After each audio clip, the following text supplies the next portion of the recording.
You are entering a land of magical creation. A place where we can leave our skepticism behind and play.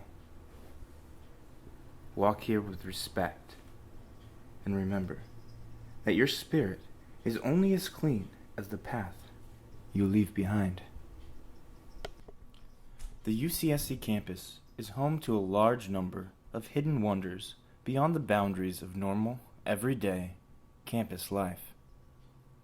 Many students complete their college career without even learning of their presence. However, these secrets have become legends to many. But some of these legends have become nearly a forgotten part of the past. One of these legends is Elfland. A book titled An Unnatural History of UCSC was a great resource in looking into Elfland's past. It's where we first discovered its existence. We had the pleasure of sitting down with one of its writers, Jeffrey Arnett, to talk about Elfland. Well, I actually, when I was a student here in 1968, 1972, I wasn't even aware of it.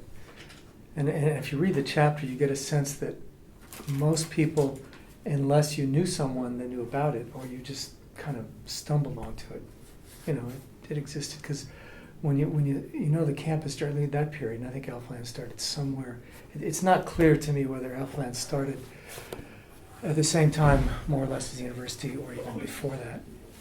Because the guy that's credited with starting at King Elf reportedly lived out there, and he was not a student. He was arrested apparently several times by university police for trespassing because he was living on university property, but he apparently started Elfland in some form or another, and then students, I think, discovered it, kept adding to it.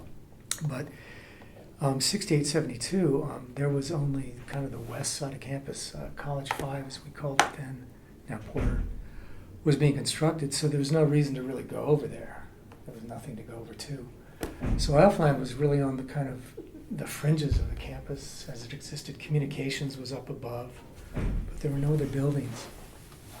So I think it kind of, for a long time, existed in isolation unless, you knew someone had discovered it. I actually literally ran into it, I think sometime in the mid to late 70s when I was running through campus, and I just came upon this, like, wow, this is strange. So there were all these altars and, a lot of the things that I think were identified on the map. And I thought, this is curious, but I really didn't connect it because I hadn't become aware of Elfland. And I think until the protests, because I was teaching up here at the time, started, really hadn't appreciated what it was to a lot of people.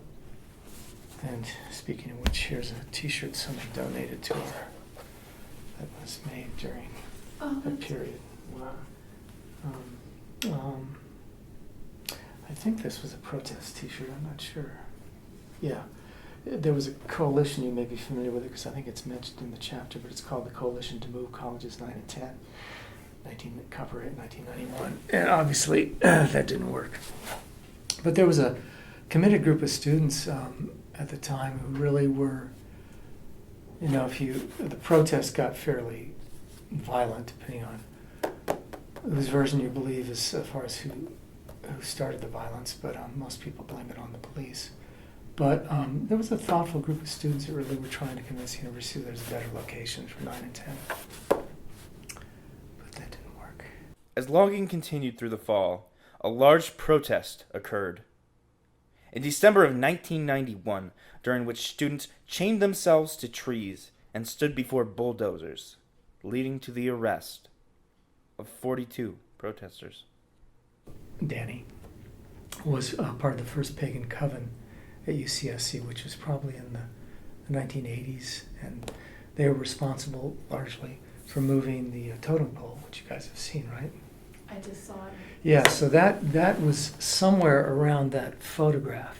I don't know that had anything to do with it because I discovered much later that was actually left behind by Ruth Solomon, who was she's a professor emeritus now, but she was a dance teacher, professor at the time, and they did an outdoor performance there.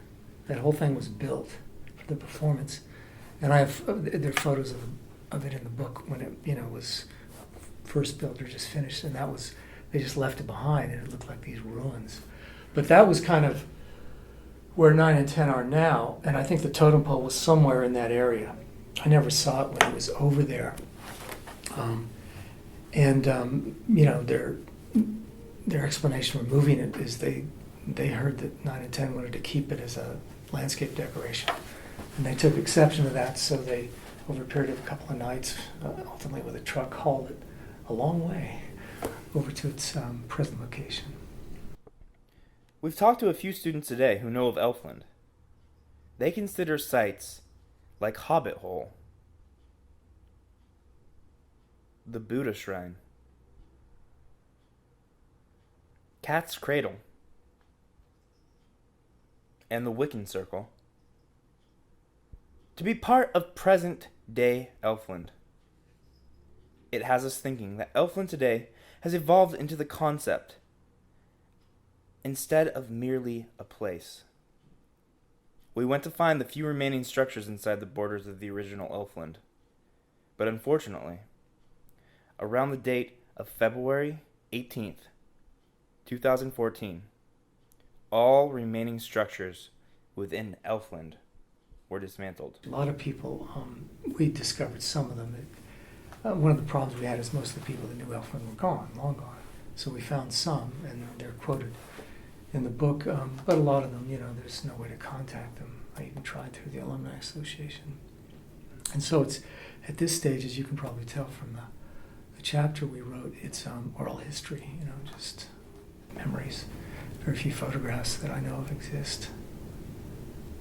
But people that knew it have very strong memories of it, so it obviously made an impression on a lot of people. Today, Elfland mainly exists as an oral history, especially after the destruction of the last remains. Despite the fact that the physical presence of Elfland seems to be dying away, we feel and hope its legend will live on. The book mentioned in this film can be found at the Baytree bookstore. For more information on Elfland, there is also an Elfland Facebook group run by Professor Jeffrey Arnett.